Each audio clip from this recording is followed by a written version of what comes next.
So you've got a 700 FICO score, a solid income, and you've been building equity in your home. You figured getting a home equity line of credit, or HELOC, would be a slam dunk, right? Then the denial letter shows up, and you're just left thinking, wait, what just happened?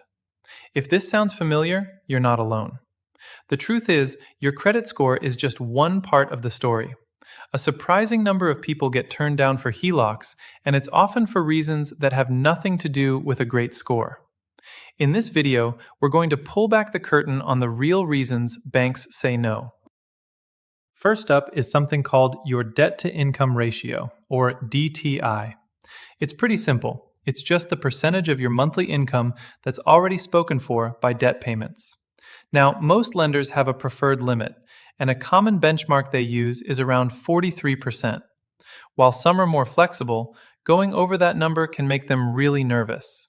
But here's the catch they don't always explain.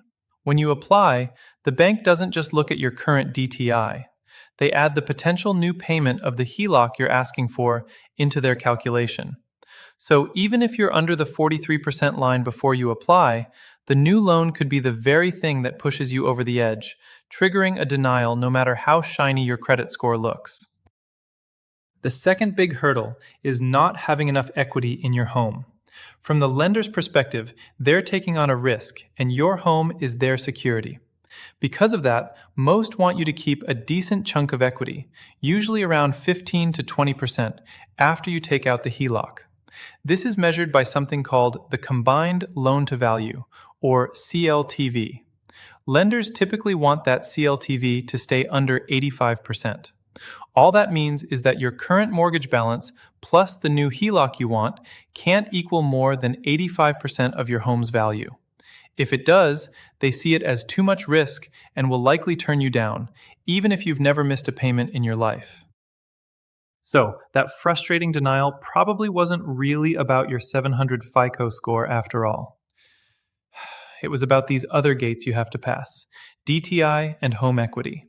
And of course, other things like your employment history or a low appraisal can play a part too. But now that you know the main rules of the game, you're in a much better position. You can start paying down other debts to get your DTI in a better spot, or maybe just wait a bit longer to build more equity. If you're still trying to figure it all out and want a more personalized game plan, click the link below to book a free strategy call with our team.